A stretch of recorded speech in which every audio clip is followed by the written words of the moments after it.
And now, coming to you live from the tri-state area and San Francisco, California, it's the best part of Wednesday, Waffle Box, with your hosts, Mike Fish and Kush Hayes.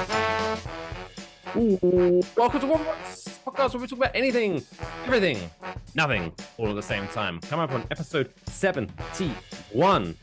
We talk about the Philippines and their way of getting rid of those damn cheating college kids. We got a world record that deserves a round of applause. Weird Al Yankovic in our movie review, and so much more. I am Mike Fish, and I am joined, as always, by the main man in San Fran. It's Mr. Kush Hayes. Kush, how you doing, my man? What's good, y'all? Kush Hayes here, coming to you with another edition of the original Waffle Box. You will accept no substitutions because it is the best part of Wednesdays, and we thank each and every one of you in the Serb Squad for joining us. Mike Fish, I'm doing fantastic. How are you doing, player? Doing okay. I'm doing okay. I'm currently sternly writing a letter to whom it may concern, because I'm demanding a recount in the Powerball. Did you see that shit? The security, it got pushed back by some security protocols, and then suddenly I didn't win. Where everyone knew I was going to win. You know what I mean? Yeah, I think it was stolen. I mean, I knew you were going to. I think it was stolen from me. I think it's all those mail. You promised me a percentage of it. It's all those mail-in lottery tickets. That was the problem. That'll do it to you every time. But luckily, someone lucky winner from California took away just over $2 billion dues, and I guess we would like to confirm that is Kush Hayes the recipient of that $2 billion? Hey. No. Oh. despite throwing a lot of cash up in the air, no. God damn. Sorry. It was like I was reading an article because I was like, damn, I want to see how much you'd actually get, because obviously, as we've mentioned before, the damn old Uncle Sam over here in America likes to still take away some of your lottery wins. But if you took the cash price, that's all up front after lottery tax and all that, you'd still walk away with like just over $800 million. That's a nice chunk of change still. That's still at least over $500 million, but still, why not have the whole thing? Like, well, because if you have the whole thing, you have to take it in. Was it like yearly chunks over 29 okay with years? That. You know what? I can live a frugal life on $80 million a year. Well, I think I'll live so frugal. I did way too much research into this because for some reason, where you like, I think this is me. I think this is my time. This is gonna happen. I understand. Yeah, so I think the first year it was something like 29 million you'd receive, and then it goes up 5% every year till you get everything. Mm-hmm. I mean, I could live off 25 million a year. Yeah. No, it's not hard. Although throughout this whole process, this whole ridiculousness of this lottery hoopla, I did find out that my manager at work is a bold-faced liar, because when it was only $1.2 billion, and I made the joke of, hey, good news, boss, I'm not quitting today because I didn't win. He started talking about it. He said, you know what? I don't know if I'd quit my job. It's like, bullshit, you would. If you won $1.2 billion, you'd still be doing this job? Get out of town. Like, I wouldn't stop working, but I would find something that, brings me joy. I'd start my own Maybe shit. That's it. Maybe he gets joy out of his job. He gets real fulfillment. Like, well, maybe. But I would be one of those guys that maybe, because I would definitely keep my job until that first check clears. Because, I'm just always super, just in case. You don't want to, burn any bridges. But then as soon as that check clears, I would go into work that day, and I would be a dick, but I'd be a little more dickish than usual. And I would just wait for that first person to say something to me. You know what? and I'd throw like $1,000 at them. I quit, bitch. I like the fact where you assault them with money. I love assaulting That's people with money. It's fantastic. I would still keep my job. If everyone knows though, my job is badass. But with a caveat is I'd bring in my own assistant. I pay him double what my rate is. So just to stun extra harder on people. They're like, yeah, this is DeAndre. He's gonna be me for today. And don't I'm just gonna be over here having some coffee. Don't worry about it. Like, wait for them to tell you to do something, and then you go, DeAndre, take care of that. Thanks very much. Would you mind? Appreciate that. Thank you. Thank you, player. You're the best. You're the best. But on the bright side, every cloud has a silver lining. Another week where we don't win the lottery means another episode of Waffle Box. Well, would you quit the Waffle Box if you won the I was about lotto? to say, do you know what? I can say this with a straight face. Even if I had won after tax $850 million, I would still do this podcast. I mean, the studio would look way better. My God. You get some pyrotechnics and some dancing girls in there. My. Every time we do like the press the dumb world record jingle, like just flames come up from the back. Oh, some cheerleaders. Yes. Oh, it'd be great. I love it. I love it. I mean, who doesn't want to see that as a podcast?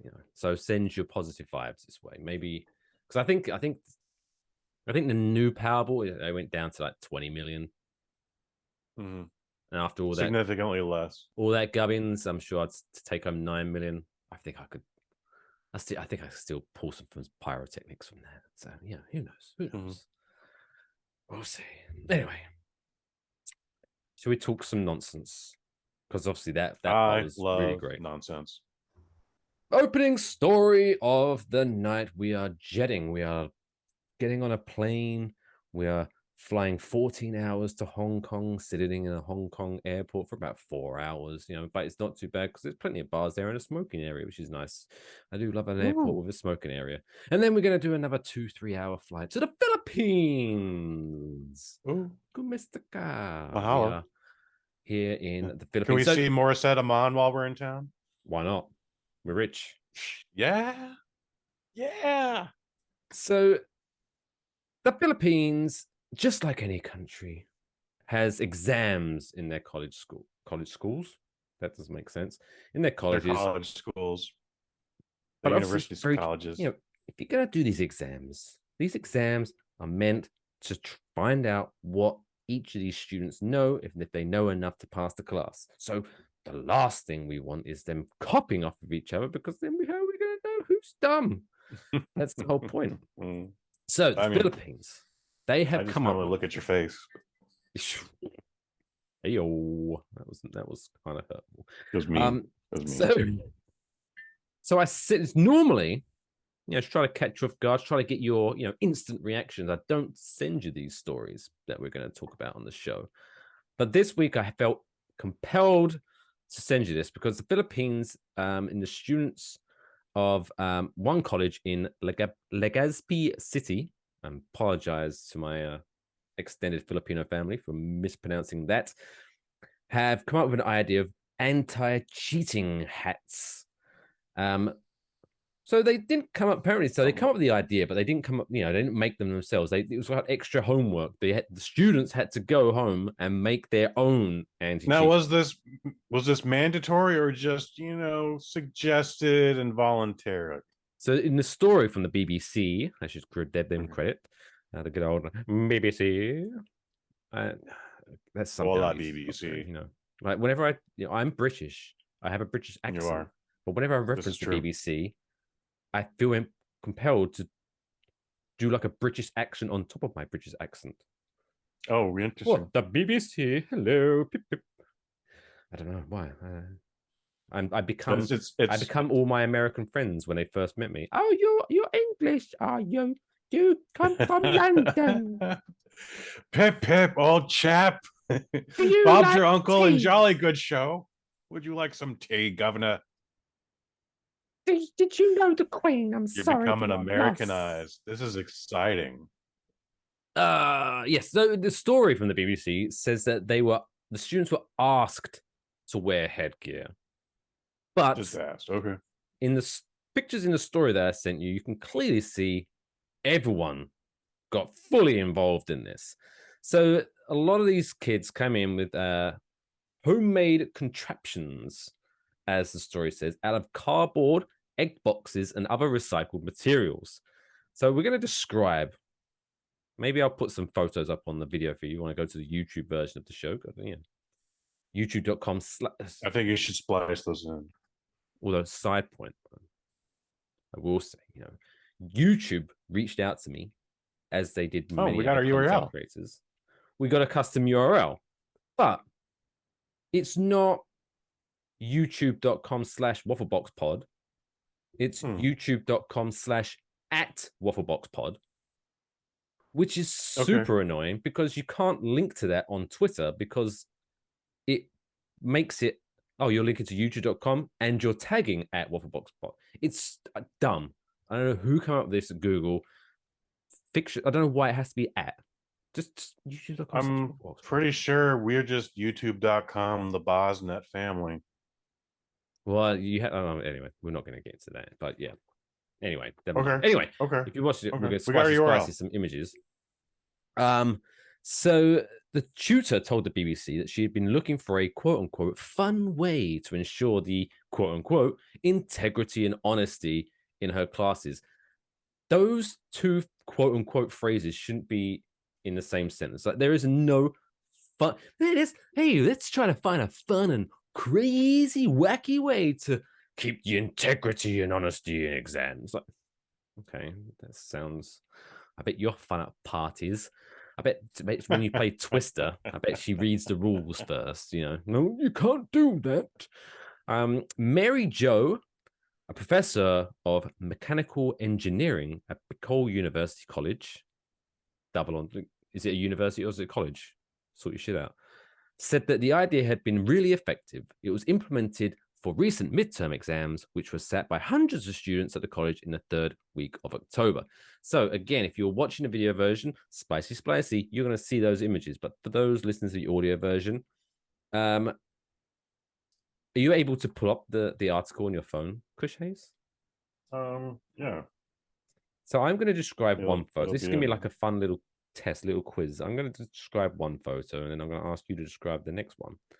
So while that's loading up, the first picture is of this child who looks like, their family buys a lot of eggs by the looks of it. So looks like there is a 1, 2, 3, 4, 5, 6, like a 30 crate of eggs, empty, slapped on either side of their head, and then a smaller 12 egg like covering up the top of their head to create this really good, and I bet it's really good soundproof as well. So it's basically a soundproof box on top of the student's head, and it's stuck together with, I don't know, is that cable ties or something, or straws? Looks like zip ties. Zip ties, like yeah.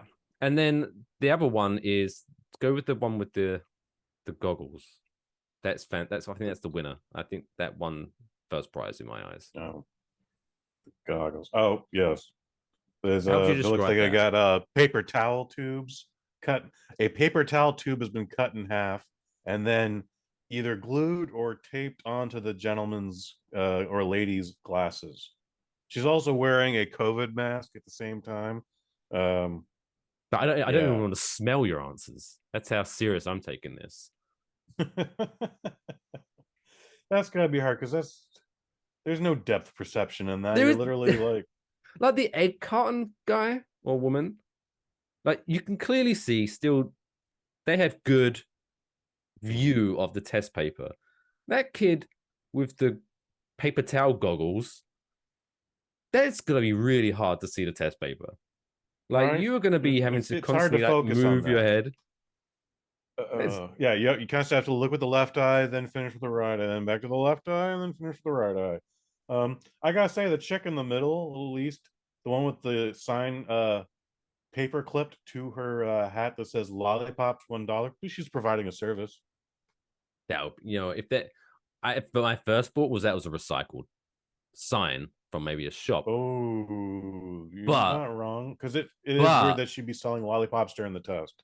oh no, you got to always have a fallback plan. Hey, if I fuck up this test, at least I've got to make some money on the side. I've got to work There's at out least my next career. $30 available to me. At least Well, it said hundreds of students. So if Oh, you can but sell they one, don't put 100 in the room. Like, come on, man. It's still a classroom. still,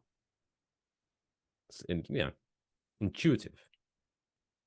Sit your exam. How'd the exam go, honey? I made $40. It was great. $40. Yeah. Oh, and scored a 1500. Boom, killed it. I don't know what that means. Is that good? That's supposed to be a high score. For this situation, it's a good score. So what? Okay, so you're gonna now take me to school. So what does 1500 mean? Did you get like 1500 questions correct? Did you? No. What's the upper and lower limit on this? I don't know I don't necessarily know how things are scored with like an SATs, which is what I'm referencing. But I know like it's two scores added up. So there's a math and then there's a verbal computation, verbal test, written work. So yeah, you can score 800 on both. I think a 1600 is perfect score. But there's not 1600 questions. Maybe. It's been a while since I've taken the SATs. That just sounds like they're a little more advanced these days. That sounds like the exam scoring equivalent of tennis, where whoever came up with the scoring in tennis is just cheats. You score. Oh, I scored 1 point, 15. What? No, you scored 1 point. No, 15. Oh, I scored another point, 30. Oh, we're giving 15 points for each one. Oh, okay. Oh, you scored again 40. Wait, you're only adding 10 this time? You need to go back to school, pal. What the fuck? Tennis. Dumb. Way to be inconsistent. There you go. Shout out to the Philippines. No cheating there. And to be fair, I'm sure the scores were terrible because, oh, Jimmy, why'd you score so bad? Because I could only see it at one eye. Not a racehorse. If I was taking that test, if I was in that classroom, I'd just be looking over people's shoulder all the time. Like it's voluntary, right? But because the way their apparatuses are set up, they can't see me looking over the. I'm like, oh, so you're saying C for number 16? Okay, and you? Oh, ooh, D. I did not see that coming. All right, all right, yeah, I'm gonna kill this. I have to imagine the teacher is also wearing some bullshit apparatus on her head. It's like a horse's head from a Halloween costume. Ooh, probably. They get a little freaky down there. Well, no comment. I'm not commenting on that. I'm gonna get in trouble. I have many Filipino families, so I'm not gonna. I'm not gonna get myself. That's all right. I loved Easter Sunday with Joe Coy, so I'm exempt from. It was a good movie. It was a good movie. It was a great movie. He's a funny guy. I actually invited him to a party once. Ooh. Yeah, we was having a family party, and I was like, you know what? It was my wife's aunt's 60th birthday, and I was like, you know what? Sure. It's a long shot, but you know what? This hall full of Filipinos would fucking love. Joe Coy just bowled in. Yeah, man. So I went to the Twitter machine, tagged Joe Coy. Hey, buddy, long shot, but we're having a 60th birthday for my aunt. Fancy. Would you come to Tita Rosalinda's party, please? Guess what he did? What did he do? He liked the tweet. Ooh. But didn't respond. Oh. What? How are you gonna acknowledge that I've received and understood this question, but I'm not gonna answer? Dick move, Joe. I know you're a nice guy. Dick move. I'm gonna imagine that he was in the process of answering it, and then someone pulled him away because he's a busy dude. He is a busy dude. But I just find liking a tweet and not responding to a tweet, specifically when it's a question, that's like the social media version of when like you leave your read receipts on your text messages. and you don't respond, and people are like, I know you read it. No, Or you I don't have that function on Android. Android. No, but I turn that off straight away because I'm the worst kind of person that I'll read a message and I'll respond in my head, and then I'll just leave it. And I can't live with that. That's what Joe. People.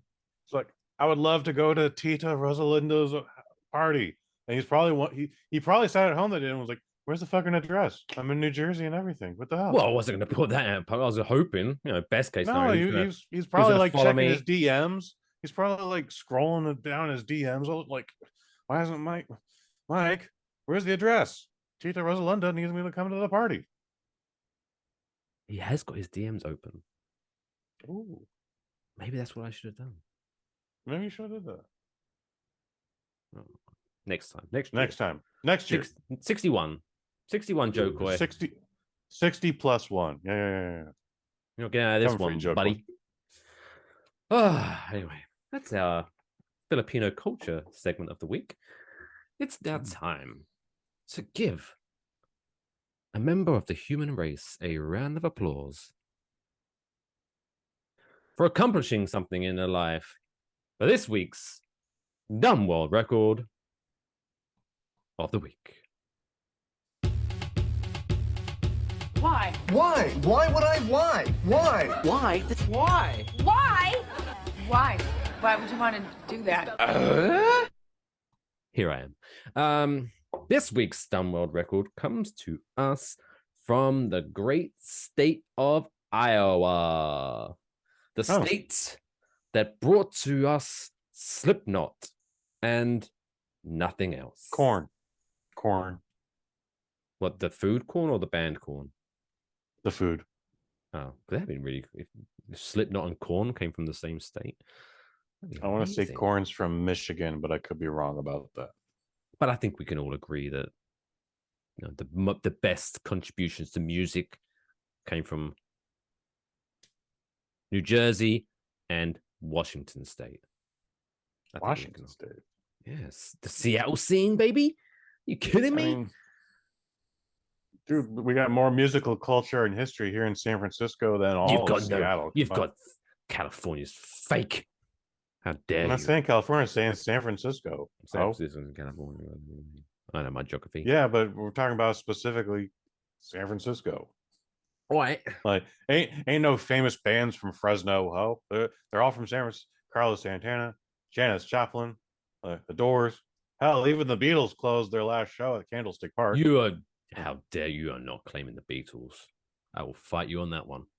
I'll take it to the streets. Last show. They're San Francisco now. Ha! Hello, I'm from San Francisco. I'm Ringo. I do the voice of Thomas the Tank Engine. And I'm a drummer. That was a terrible impression. Your voices are getting better, Mike. Thanks. We need to put a compilation together. So an Iowa man broke a Guinness World Record by getting the most claps in 1 minute. Elton Meyer, age 20 of Davenport, Iowa, said his interest in speed clapping began when he was in elementary school and he saw a YouTube video of Kent French, who was once known as the fastest clapper in the world. So, Mr. Kush Hayes, right, we're going to do a little practice now. So we can, we're going to practice this so we can, use our new knowledge of trying to guesstimate how many times Dalton Mayer clapped in 1 minute, right? So we're not going to clap for a full minute, but, just get a good gauge. And so I'm going to go, pretty speedy, I reckon. Yeah, your mic's not picking up. I don't have to be fair, I don't even my mic was picking up the claps. But picking up the claps. Ooh, you don't want to pick up those claps. Pick up the claps. So Dalton Mayer clapped. Feels like burning. Yeah. Just get a little spray, a little cream on that bad boy. So he clapped his hands 1,140 times in 1 minutes. Always, you're gonna get the calculator out. I am.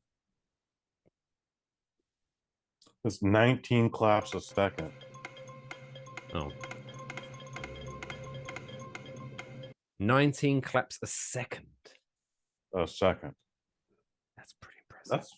That's intense. Also, again, how do you count that? Like, so Wow. what I'm guessing they did is they got a high-speed camera and then just reviewed the minute of footage. Well, here we go. So Mayer said his record attempt used the wrist clapping technique developed by the previous Guinness World Record holder, Eli Bishop, who managed 1,100 claps in 1 minute.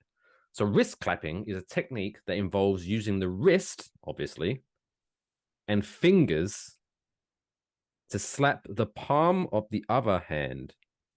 What? So is it like a fish that's out of water, like flopping around? I don't know. I can't work it out. I think I tried this in the 6th grade and got a weird result. Is that it?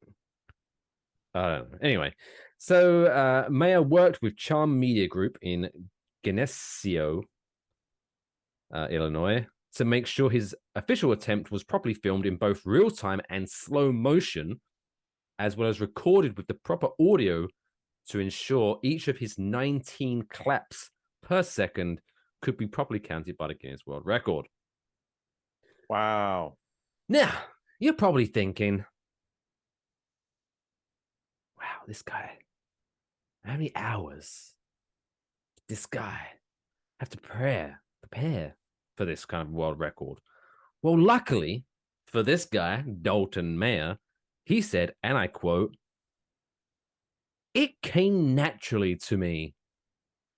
So, this guy was just coming out straight away and he knew how to clap his hands together. He didn't even have to practice. He didn't have to look up in a book how to clap. Came naturally to him. And he said, really, I just, for some reason, knew how to do it. It's clapping, Dalton. You're clapping. Like, do you want a fucking medal that you knew how to instinctively clap your fucking hands together? Jeez. At least the guy, like, who was he stacked the dice on the back of his hand while he was on a pogo stick going over a mountain. I can't remember which one it was. That was a good one. Just try to just casually brag. Oh, clapping just comes naturally to me. It's clapping. It's clapping. Like, as always, I always wonder what was the genesis of this thing. Like, obviously someone else had the record, but again, there has to be practice involved with this. Two, I would love to see that audio clip just to see the spike. It might even sound like gunfire, just like. And then three, his favorite musicians love when he comes to their live shows. After every song, Shania Twain. Ah! Is there 1,000 people out there? No, it's just Dalton. Just Dalton again. Dua Lipa. Ah! Fucking Dalton. But yeah, congratulations, I guess, for living your best life. And apparently clapping naturally. Like, is that it's like someone said, hey, I don't even have to practice to blink. Yeah. I'm just one of those lucky guys that blinking comes naturally to. It's clapping. We gotta do a top 5 of the year's dumbest world records at the end of the year, Mike. I think this is right up there with them. I think this might be in the top 5. I don't think it's. I forget what we declared was the dumbest thing we ever covered, but this is at least top 5. I have to go back through my notes, and we could do a whole episode on that, ranking our dumbest world records.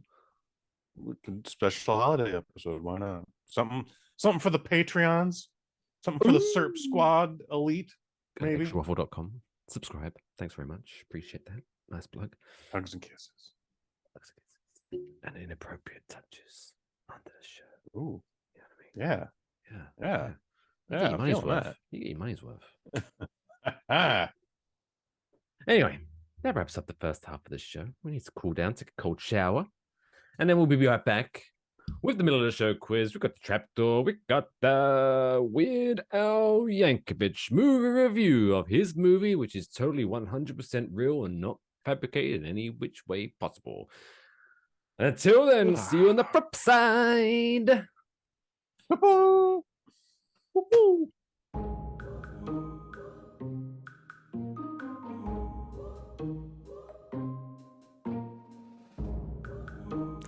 Hey, you. Yes, you. Was you thinking of having that beer? But my friend, it's only 10 a.m. Won't everyone judge you for drinking this early? Well, don't worry, we've got just the thing to help you. Your very own Waffle Box mug. And now, everyone will just think you're drinking coffee, so you can enjoy your morning beer judgment-free. Go to wafflemerch.com to get yours today.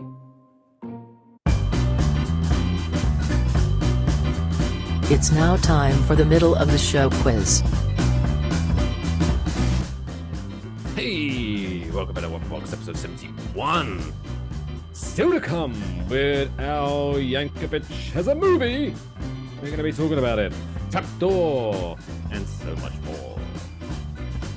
But it's now time, it's the middle of the show, so of course it's the middle of the show quiz, where each week I quiz Mr. Kush Hayes on a topic that we've been touching on, or shall be touching on, you joker, about something we've been talking about on the show. This week, of course, we're talking about the Weird Al Yankovic movie, which is out now on the incredibly popular and in-demand Roku Channel. So we're going to be quizzing Kush Hayes on Mr. Yankovic. Mr. Alkovic, I was about to say. If you've never watched Waffle Box or listened to Waffle Box before, where do you get off, pal? But what we do here, I ask... Where have you been? You're late. How have you been? Have you got a note from your parents? Better than getting beer. Yeah, if you have beer, then it's always forgiven. I asked Kush 5 questions. Obviously, the game in the game is to get best 3 out of 5 or clean sweep. If he gets the question correct, he hears this noise,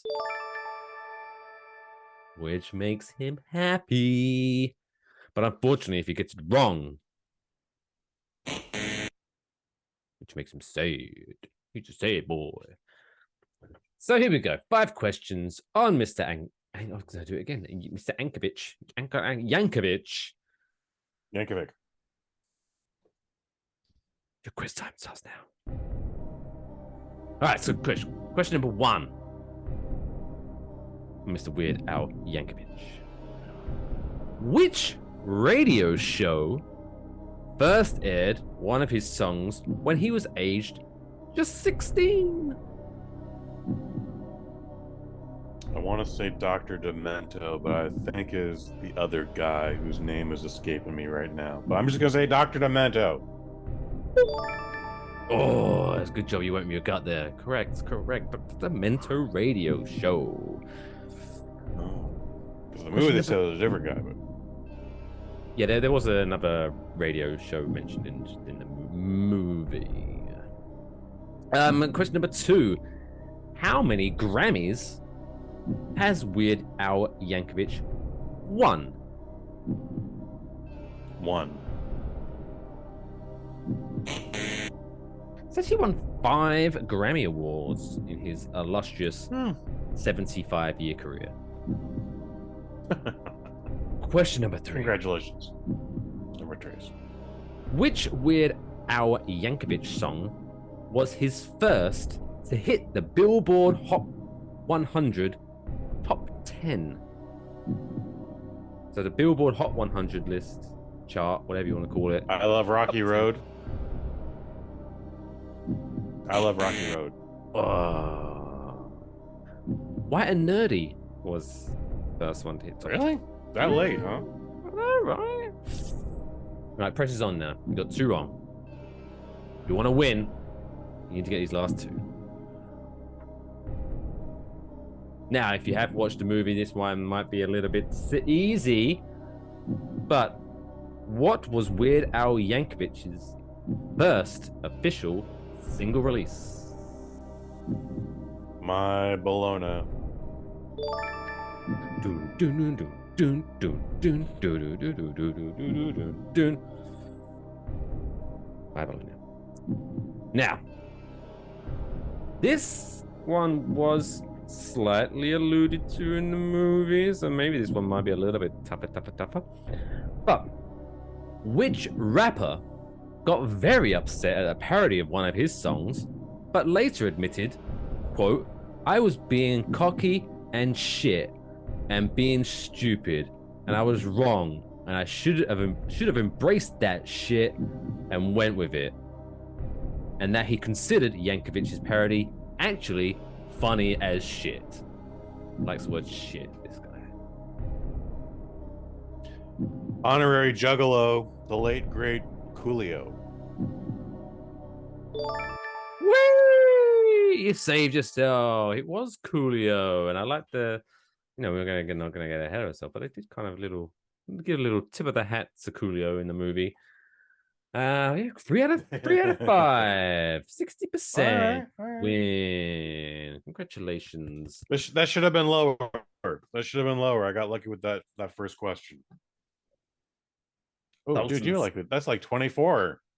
I'm coming for your record, Dalton. Congratulations.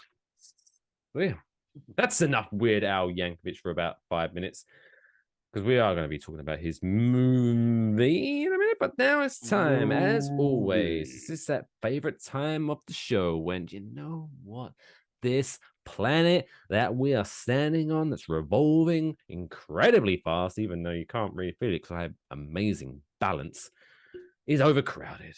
So each week we delete one person from existence in this week's Trapdoor segment.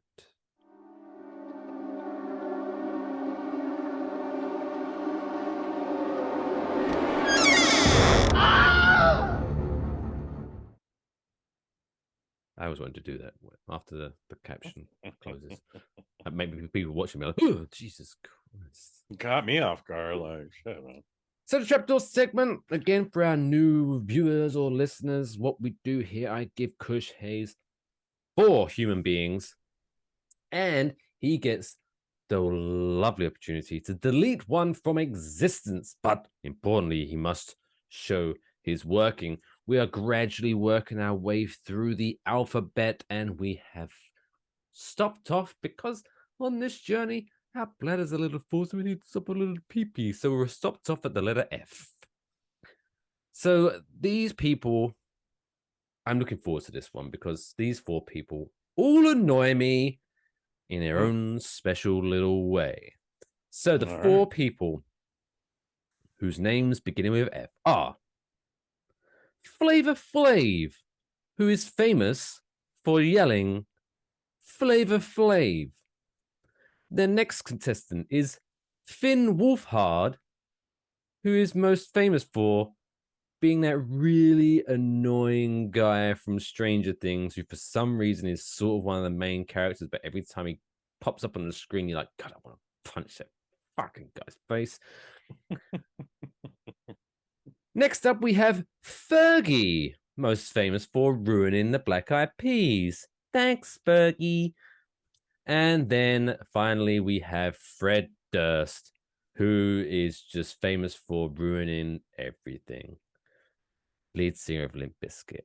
Although, to be fair, Limp Bizkit, I did rock out to Limp Bizkit in my day, but my God, he's still holding on to that and looks ridiculous nowadays. So, Flavor Flav, Finn Wolfhard, Fergie, Fred Durst. Show you working.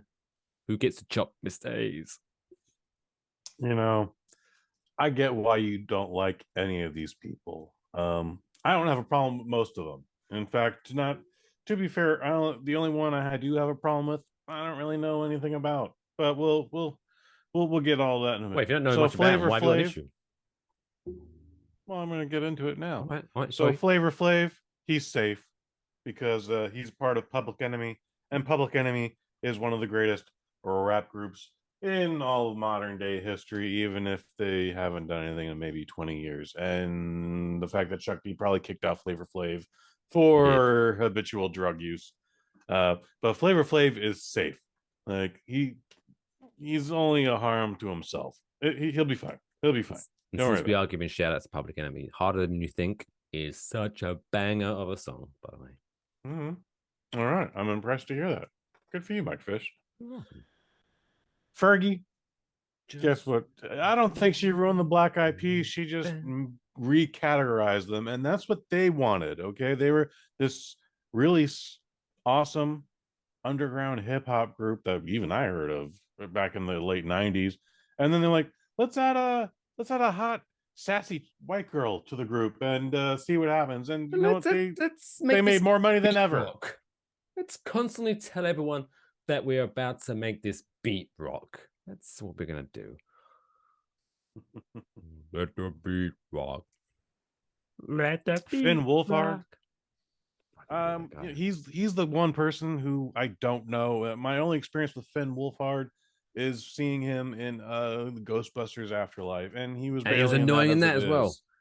Oh, he's barely in it though, but I know why you see his. I know why you say it. When you see his face, I bet he is not as annoying to me as Pete Davidson, and I have the same amount of exposure to Pete Davidson, and my reaction to Pete Davidson I still find unfair. I don't know why I don't like this guy, but those are my feelings. But I don't have the same. Pete Davidson's funny. Like you might not like his stand-up, maybe, but I bet he's fun to hang out with.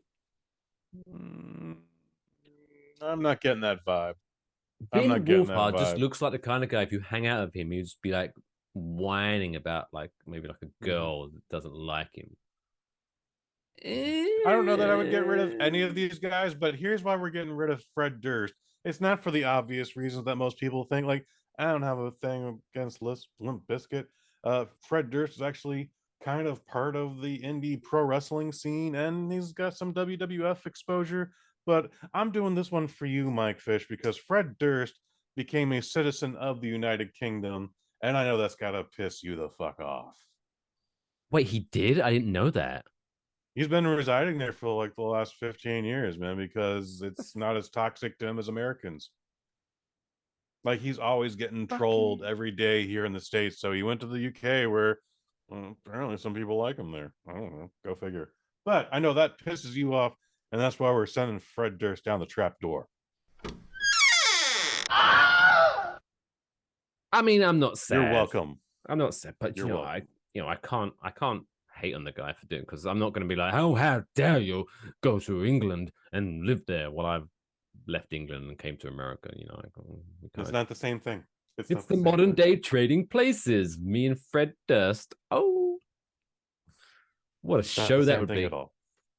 I know that would be an interesting show. Mike Fish and Fred Durst. Ooh, Fish and Durst together at last. Durst. First. Ooh, first. And it would be called Durst Things Durst. We're gonna put a pin in that one. Yeah, we'll come back to it. We'll circle back to that one. But anyway, sayonara, Freddie. I'm sure many people will miss you, but we shan't.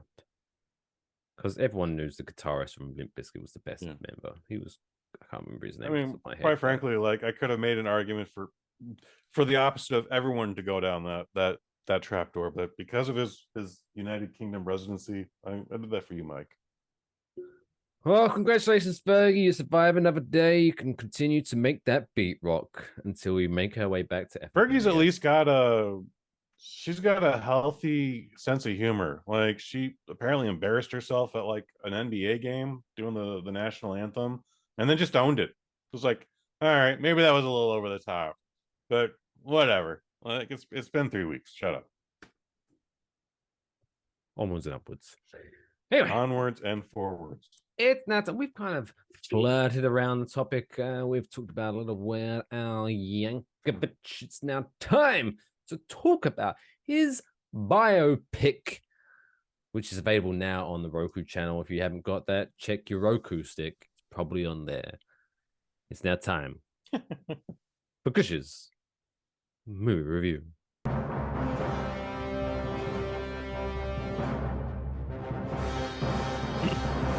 Kush's movie review. Fun fact about this, I reached out to Weird Al Yankovic, see if he wanted to come on the show to help us review his own movie. He declined to respond. Where is he? He's very busy. I'm just sure he's very busy. But I thought that'd been fun. Yeah, that's disappointing because he seems like the quirky kind of guy that would have done that. He seems like a quirky guy that would have done that. And let me explain further. There's a guy out in Australia who tweeted, so hey Weird Al, we don't get the Roku channel in Australia. How can I see your movie? And it's Weird Al worded it all cute, whatever, but basically said you're gonna have to bootleg it, dude. Like if that's how you have to see my movie, that's how you have to see my movie. So could have sent him links. He wasn't that far away from it, dude. There might even be a DM from Weird Al in that guy's inbox. We're like, oh shit, he just sent me like all these fucking torrents. Wow. I had to get a new computer now because I have a virus, but it was from Weird Al Yankovic. It's pretty cool. It's that kind of. It's definitely a weird attitude. No pun intended. Where like. This movie could have been on a Netflix. It could have been on an Amazon Prime. I mean, shit, for the right money, it could have been on a Disney Plus or even a Paramount Plus.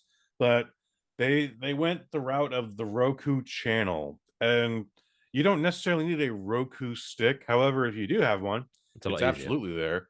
But if you have a smart TV, if you have an Apple TV, if you have an Amazon Fire Stick, the Roku channel is a free app. You don't need to register it at all for it. Like it just exists. If you can take the 5 minutes or less that it takes to find the Roku channel, you have access to see Weird, the Al Yankovic story. And dude, I was expecting one thing with commercials, which might be the worst thing about this whole experiment. Honestly, like you're having a good time. And then all of a sudden it cuts to a commercial. And you're just like, God damn it. Like I at least appreciate that there's a timer in the window saying like 90 seconds left or however much time is left. Like, if you need to pee, you've got 2 minutes to come back. Yeah. But this could be like a really like evil genius plot by Roku Channel, which I'm sure it's not, but maybe it is, because if you give everything away, it's free of charge, baby. Oh, but I still have to register? No, you don't have to register. You don't have to do anything. Just literally download the channel, open up the app, boom, it's there for you. And then it's release all this content with ads, and eventually, in the hope of people like, oh, fuck, geez, can I just not give you some money so you can take these ads away? And we're like, oh, if you want to give us some money, and suddenly there's an ad, they might have that access. I mean, Hulu does it. Netflix is going to do it soon. So sure. This is most likely the most exposure the Roku channel has had. Again, I didn't know I had access to it. I thought this movie came out like a month ago because the press and the media had already been reviewing it, and everyone's like, we love it. Yeah. But this is a made-for-TV movie, and I guess the commercials make sense, but I wish they weren't there.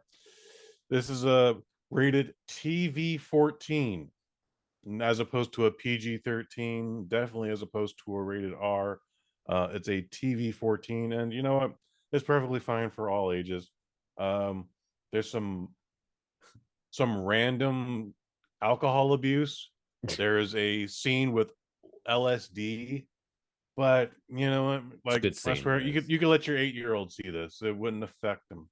I don't think it would. At least it wouldn't affect me. I mean, maybe I might take LSD after this, but who knows. Guacamole. Anyway, this is produced by the Funny or Die network. Mike, you're familiar with them? I imagine you're familiar with them. Everyone else is, right? Yeah, this was, I don't know who's running it now, but wasn't this founded by Will Ferrell and who else was involved in the early stages? I know Will Ferrell was involved early on. This was a Will Ferrell project. I don't know if he's still a producer in name or what. Him and Adam McKay. That's the one. Yeah, they're no longer friends, which is very sad. They split up their production company. There's some names in this movie. I was like surprised. Because you have no offense, Roku, but when you see it's Roku exclusive, you're not thinking here comes the big bucks. But there's some decent names in this. Okay, so like the main stars are Daniel Radcliffe, obviously from the Harry Potter series, and god damn it, like You're a wizard, is this Harry. guy a great actor?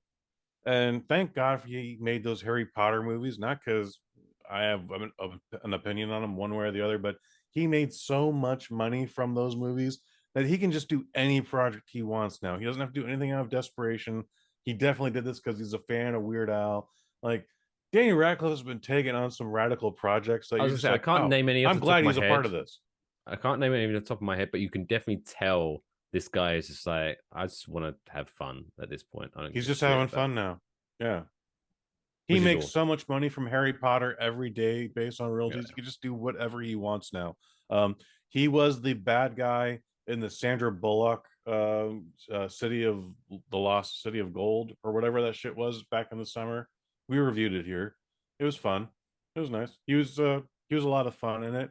But then he's also played some like, again, he's trying to separate himself from Harry Potter as far as he can. So like I forget if it's called Rampart or Rampage or whatever it is, but at one point there's a movie where Daniel Radcliffe plays an undercover FBI agent in the white Aryan nation, and he's like, oh my god, and does he drop an F-bomb?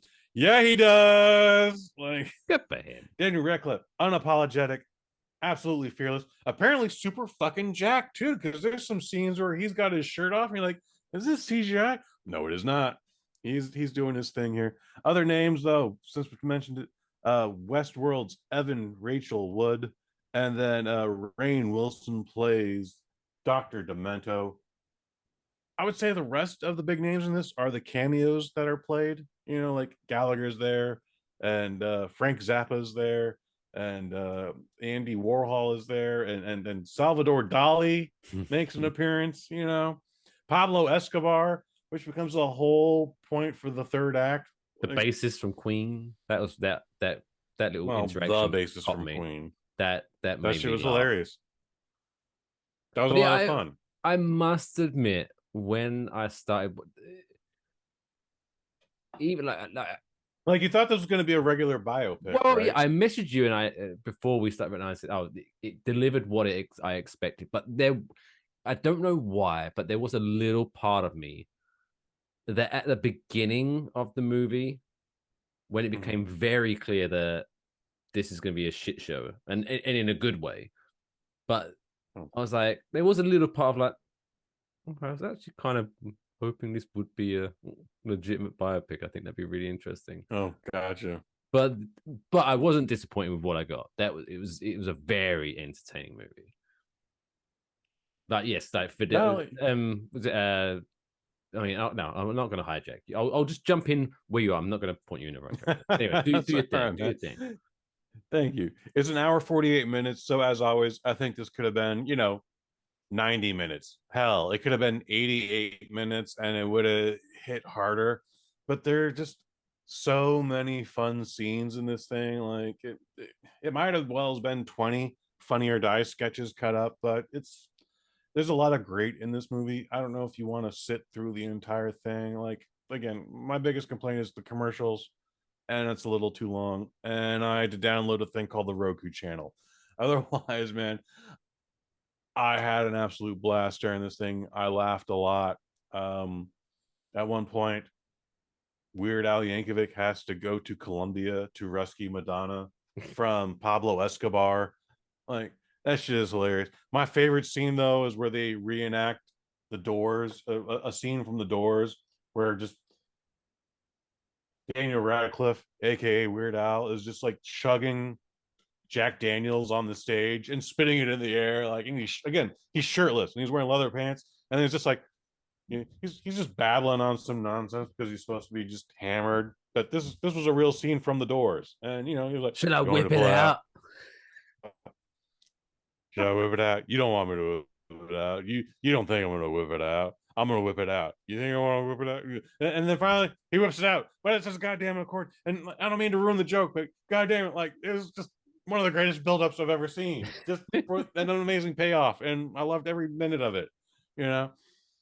Yeah. So weird. The Al Yankovic story. It's I'm giving it a 4 out of 5. But Mike, you want to add anything to this? Because I know you just watched it. You got a fresher perspective.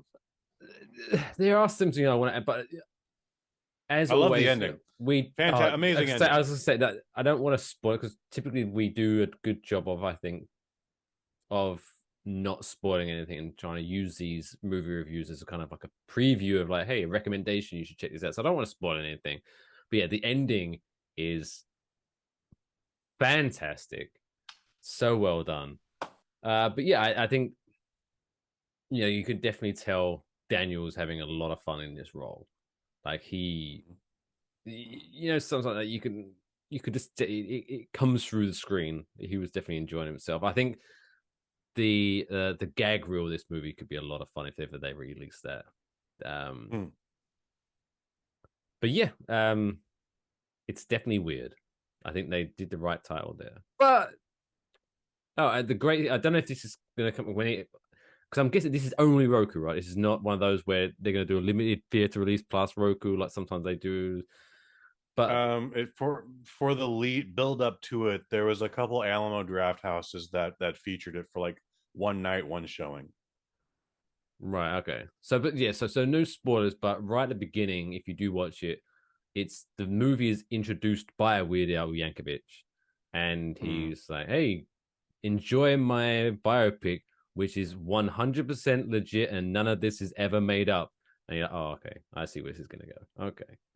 But you think you know where it's gonna go, and then it takes you even further. Like some of this stuff was, yeah, it was. I mean, there's a great weird scene in the beginning where like he's getting ready to create. I'm talking over you. You talking no, over I me. apologize. Please go. I apologize after you. This is your segment, my man. You started first, please. Well, I was just gonna say this was, even though it's called Weird and it's based on Weird Al Yankovic's life, this is just a comedy movie that just has sprinkles of Weird Al Yankovic's life in it. I guess this has more not to do with him than it has to do with him, but it's amazing. It's fantastic. Like I will spoil this one bit where he's the whole the big hit of Eat It. Where in this movie he came up with that song and Michael Jackson parried him or it changed. It's like it's and he gets pissed off. It's like wow, it's amazing. You have to see it. It's a great movie. But yes, to your point where you're saying like it could have been shorter or it could be because of the way they went with the story. I think this could have been really fun as like a mini series, maybe like 20-minute episodes or something like that. That could have been a lot of fun. Less is more.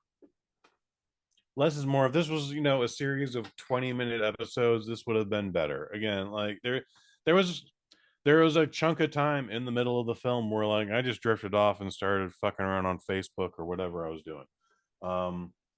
But there's a lot of fun in this, dude. A lot of well thought out scenes, a lot of just real good comedy in it. Is it the funniest movie? No, I still think the funniest movie we've seen this year is Jackass 4. Again, besides, we're just hurting. Whereas this, I was like, oh, this is fucking clever. I love every bit about this. There's a scene where he creates his first song, My Bologna, and they get into it and we're like, yo, you know what's got really great acoustics? The bathroom at the bus station. And like they're like that could have been any of these biopics. Like, and guess what? Some people have probably like recorded hits in the bathroom of the bus station. As well as like they yanked a guy away from the urinal and they hoped some guy getting out of the stalls. Shh, quiet. Let us do our thing. It's a great movie. It's a lot of fun. Is it 100% factual? Well, that's your fault. What I love about this movie though is a lot of things that you could say about this movie, which normally for other movies would sound like an insult, is for this movie, for some reason, a compliment. And like you were saying, like there are some bits in the middle where you're like, whatever. Like I was watching it and I was, I'm just gonna go to the bathroom or I'm gonna go grab a cigarette. I'm not going to pause it. I'm just going to keep it running. Like, I don't care if I miss any, but I can just but I knew I could just come back and I'm just enjoying it. You know what I mean? It's weird. Like I keep pun intended, but it's a very interesting movie and very. I didn't feel like I was missing anything, and I'm sure I did, but I still thoroughly enjoyed it. It's a very bizarre movie, but it's a Weird Al Yankovic movie. Who could? It's a Weird Al Yankovic movie, and it's a Funny or Die movie. And the guy who directed it, Eric Appel, he does a lot of TV. He's done a lot of Adult Swim, which, as you know, is like 10 to 12 minute chunks. Okay, and then he's done more stuff for Funny or Die, and then he's done, he's done The Office, and he's done The New Girl, and this and that, the other. So like, all he's done is short formats, and this is his first feature length film, even if it is just for television. It's the you can clearly see like where the strengths are. This is better in just like small bursts. Like if I saw this in small bursts, 5 stars. But guess what? The worst review I can still give it is 4 out of 5. So Mike, what did you think? Like what would be your review? 5, 4, 7? It's a very tough one because it's in a weird way. I don't think I've ever seen a movie like this. No, you're probably not. See, I wouldn't definitely not going to give it 5 out of 5 because it's definitely okay. It's not a movie. It's strange. It's like it's not a movie like where I would tell people, oh, you need to. Sorry to interrupt your conversation, but you need to go out your way to see this movie.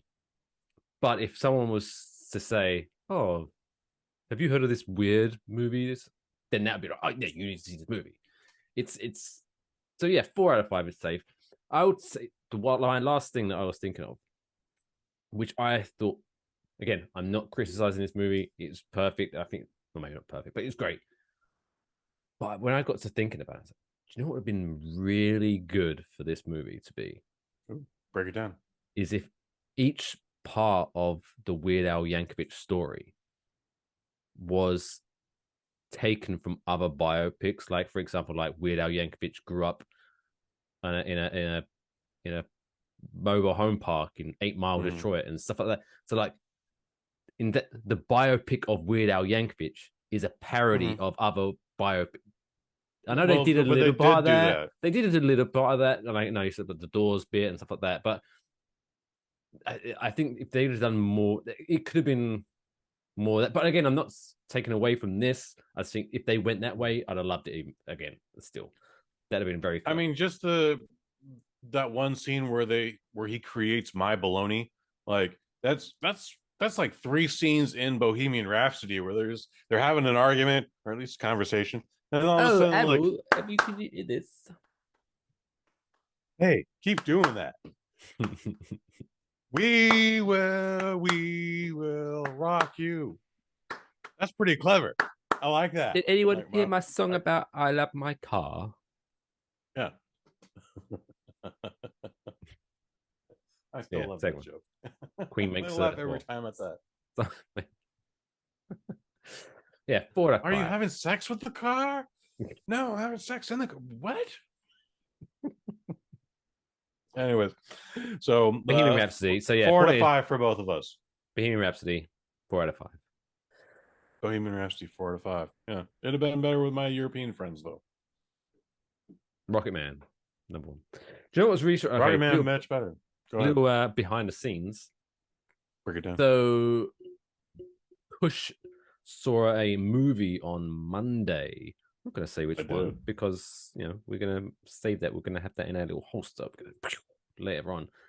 But it is a musical movie, and so when because it was going to be we're going to talk about Weird or we're going to talk about this other movie.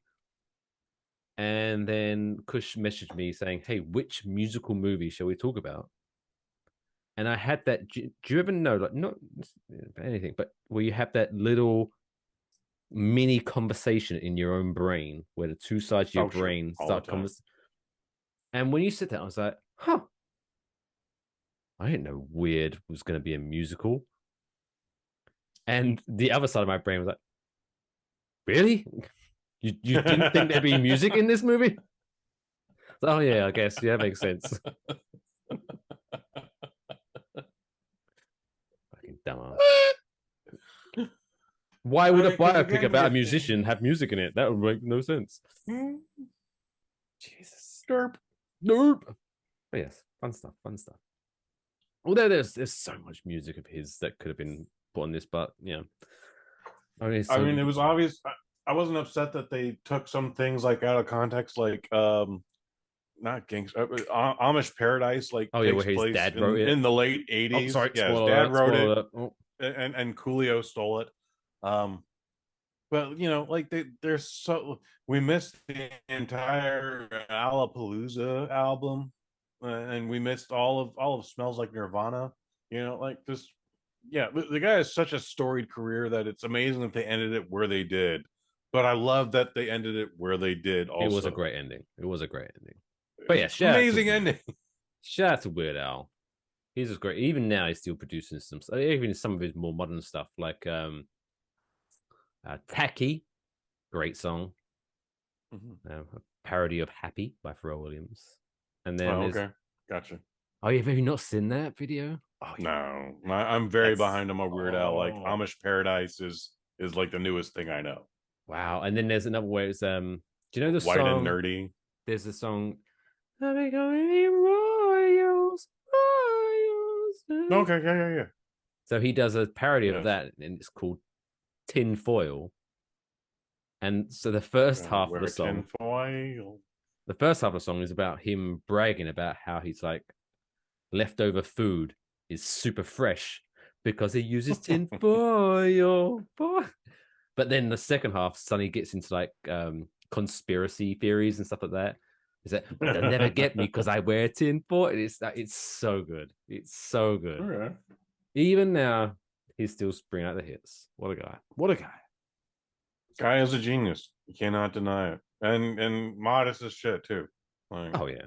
And I wouldn't be even surprised that, again, as sort of alluded to in this movie, I wouldn't be shocked if there are some artists / record labels where they are going, hey, Weird Al, would you be able to parody this song, please? Our song? That'd be really cool. Man. There's a whole thing in the movie about the Yankovic bump, and per an interview I heard with him on whatever late night talk show, it is. So it's absolutely confirmed with Nevermind from Nirvana. Like they ended up selling an extra million copies because of his Smells Like Nirvana song. But then like Madonna probably got a couple extra bumps, and Michael Jackson probably got a couple extra bumps, and everyone else as well. But yeah, I believe that was a thing. Especially nowadays where it's so easy to get like streaming stuff. Like I bet people listen to Weird Al and then instantly go in to find the original and blah, blah, blah, blah. Oh, fuck. If you look at it, if you try and pull up a Weird Al song on Spotify, it'll probably pull up the real song just to spite you. Just like, no, we're just going to give you Smells Like Teen Spirit. Sorry. Anyway. I hate you, Spotify. Fuck off. Dicks. Plus, the guy who found Spotify, he at one point was interested in buying Arsenal Football Club, which are my team's rivals. So, by proxy, fuck that guy. Anyway, Woof. And his mom. Such a slag. Before we go to the next segment, Mike, I'm honestly surprised we didn't get any Elon talk this week. Oh, what, the guy that fired like 60% of the workforce, who realized, hey, I spent $44 billion on this thing. I should actually try to make some of that back. I'm not shocked that he fired people. I am a little shocked at the way he fired people, and most folks got an email. Hey, FYI, most folks got an email, but some folks were literally at the terminal, and then all of a sudden the remote feed just cut off, and that was it. Like their day was done. Whether they put in that final punctuation mark or that very important decimal for whatever number they were adding. Just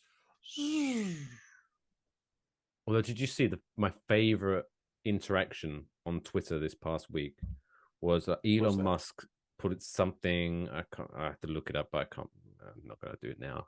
But basically, he talked about how, like, hey, we need to really hone in on free speech. Free speech is so important on Twitter. We need that because not only for our users but our advertisers, we need open free speech and free speech, love, man, free speech. You have Kip talking about free speech. And then someone tweeted him back who works in the advertising field, and he asked him a legitimate question that, hey, by the way, okay, how are you going to do this X, Y, and Z, blah, blah, blah, blah, blah. Elon Musk blocked him. Oh. Like, you're going to be the champion of free speech, but as soon as someone gives you an awkward question, you block them? That's incredible. What a guy. I argue you're free to block people as well, but you can't be the one going, anyone could say anything. Fuck you. I heard there was an internet meme going around where people, and mainly celebrities, were changing not their username, obviously. The display name. You still have to be at one Mike Fisher or whatever your name is. But the display name, yeah. So Elon Fish. Elon Fish. There you go. Musk. That's your new display name. Elon Fish. Yeah, and he wasn't happy about that either. No, and they made a bunch of comments, and then like someone absolutely got suspended. Yeah, I forget who got. Kathy Griffin got suspended. Which, to be fair, Kathy Griffin, she is a. We could do a whole episode. She's not funny. You can say it. She's not funny. But to a credit, if he keeps going on about how important free speech is, hey, push it. Let's see how much free speech he believes in. And then, suddenly he got upset. He didn't like all of the free speech. I believe it was Nietzsche or Little B, the base god, who said, you just don't have to look at it. You can just not look at Twitter. And all those chuckles are in the tweet that Nietzsche or Little B, the base god, wrote. Not everything on Twitter's for you, as that famous little bit of stand-up from Ricky Gervais, which James Corden just totally ripped off word for word. Are you familiar with this, Ben? Okay, so Ricky Gervais, and I'll give credit, Ricky Gervais, when he was describing Twitter, he was saying it's kind of like there's like a notice board in your town square, and there's a poster up that says guitar lessons, call this number. Sure. Twitter right now is like going up to that board, taking that phone number, phoning that phone number, and saying, hey, are you the one giving guitar lessons? I don't want guitar lessons. It's like, well, it's not for you. Just move on. Why? Just ignore it. And then, yes, there was a little controversy because James Corden recently on his TV show literally did that whole bit. But wait, obviously, search for it online. It is a very hilarious bit from Ricky Gervais. But he literally one guy's British, the other guy's gay. Like it's word for word copy. It was like very awkward. They're neither gay. I was just being rude. And maybe we're all gay. Who knows? Well, maybe you. But that's okay.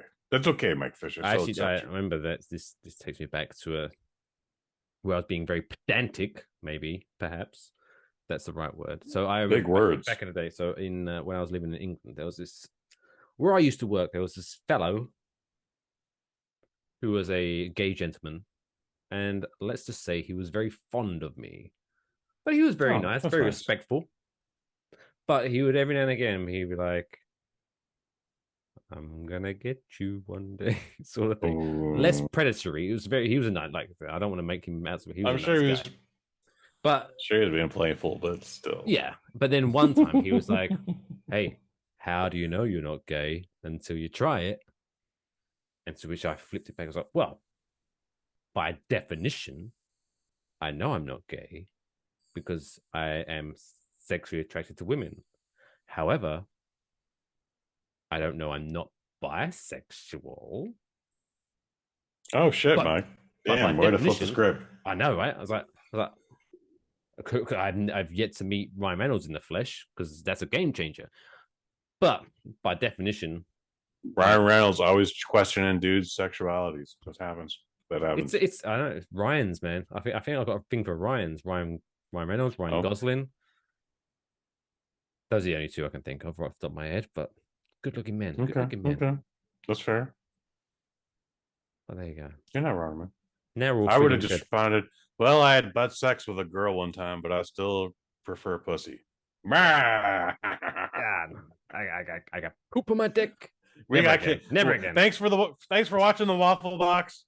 I've enjoyed doing the entire series, and hope you will listen to future episodes should this series continue. Now we talked about butt sex. Should we get into the feel good story of the week? Yeah.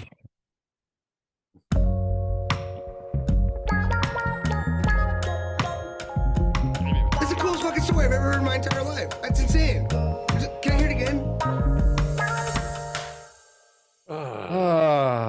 What a show. Well, I am. We We have a good time here, folks. We have a good time. I hope you have as much fun watching this as we have recording it. Right. This week's feel good story. So this is kind of like a feel good story on the back of another feel good story. So I looked back at the notes. I looked back on the notes, and I don't think we talked about this, but I remember pulling it up and thinking, "Oh, this would be a good story to tell." But I don't think we did. And if anyone Eagle listeners thinks that we did, I apologize for not going back far enough, but I'm pretty sure we didn't. Anyway, so Break it down. this fella, Isaiah Garza, so once Episode 16. Yeah, he went viral on social media when he shared that he worked with a 100-year-old World War II veteran, William Good's caretaker, to take the veteran to Disneyland, right? Okay. So we've definitely not talked about this before. Okay, perfect. So they'd never met before this, but he kind of just surprised him. So, hey, my name's Isaiah. We're going to Disneyland. And he took this guy to Disneyland, and they had an amazing time. He was like, oh my God, this is nice. Great. And it went viral. Proper. So he was like, you know what? That was a lot of fun. I'm going to do this again. So Isaiah, after they got to know each other at Disneyland, he realized he was a LA Rams fan. Even though controversial because you're 100 years old and you're an LA Rams fan. Well, I'm hoping he's followed him from St. Louis, but that's another whole other thing. But so hey, you're an LA Rams fan, and so he turned up again. And was like, hey, William, it's me again. Don't have a heart attack. Sorry, I didn't mean to jump out at you. I know you're 100 years old. But guess what, buddy? We're going to an LA Rams game, and so he took him to the LA Rams game. And he was like, oh, you enjoyed Disneyland? Oh, you enjoyed going to the LA Rams game? Oh, well, guess what? Follow me, man. We are going onto the field. And he took him all the way up to Cooper Kupp, his favorite player, and this beautiful 100-year-old man, William Good. And this is like this chef's kiss. This 100-year-old man who stumbles onto this field, sees his favorite player. He says to him, "You're really good." And so Cooper Kupp said, "Oh, thank you. I hope that we nodding approval. I hope we put a good show on for you." Cooper Kupp signed a custom jersey that had been made for this 100-year-old war veteran. And the Centurion was also able to try on the Rams Super Bowl championship rings. And at the end of the game, William Good declared that it was one of the happiest days of his life. So shout out to Isaiah Garza for not only taking this guy to Disneyland, but, saying, I had a really nice time making this guy's day. I'm going to do it again. And he introduced him to his favorite team, favorite player, got the Super Bowl ring. What a guy. What a guy. Dude, yeah, I get it. I 100% get it. Like we talked about it on a previous Waffle Box where I was working Buster Posey's Wall of Fame ceremony And I was just like, dude, I'm on the same field as Orlando Cepeda, Will Clark, my first baseball card ever, Jeff Leonard, and Barry Bonds is here too. What? Like I bet you couldn't miss Barry Bonds. Trying to keep the man tears from rolling down my face because Will Clark's looking at me and making fun of me. But it's just like, I get it. That's amazing. Like, this might have even been a better story if like he just keeled over at that point. I'd be like, that's where I want to die too. Talking about my favorite. He died on the 50-yard line. Yes. That'd be great. Forever haunting the 50-yard line, Mike. Think about it. Think about it, bro. You could haunt your favorite sports team right there. Well, I have to wait now. In midfield. Because my favorite sports team were at their stadium for like 115 years. But then they moved to a newer one, and it's only been like 6 years. So there's no history there. So I have to wait a while to die before I haunt that stadium. But I mean, this is the best time for you to haunt the new stadium. There's no one else there, dude. Like, it's true. all you. There's maybe three other spirits. Maximum 3 other spirits. Someone got tossed off the second 200 stack. You know, they're lucky. Like, if they're lucky. Oof. Anyway, does getting tossed off mean something different in America than it does in England? Off the deck, yes. Oh, if someone there's tossed off, and there's tossed off of the deck. If someone said, "Hey, someone's getting tossed off the bleachers," I'd be like, "Oh, is it their birthday?" That definitely means something different in America. Okay. Mm-hmm. That means someone's jerking them off. I know. That's exciting. That's the better version of getting tossed off on the bleachers. Normally in America, that happens under the bleachers. You getting tossed off. Keep it classy. Keep it classy. There. We ain't done this the whole episode. Let's end on people being tossed off the bleachers. Tossed off the bleachers. What a way to end that visual. You know, it's nice that we can segue. You know, it's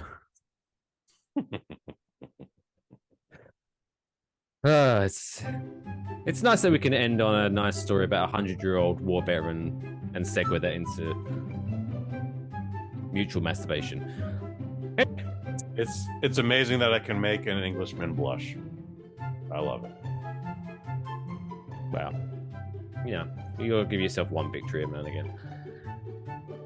That wraps up episode 71 of Waffle Box. My God, it's been an episode. Where have we started? Where have we ended? What an adventure we've taken on. We've all grown as human beings.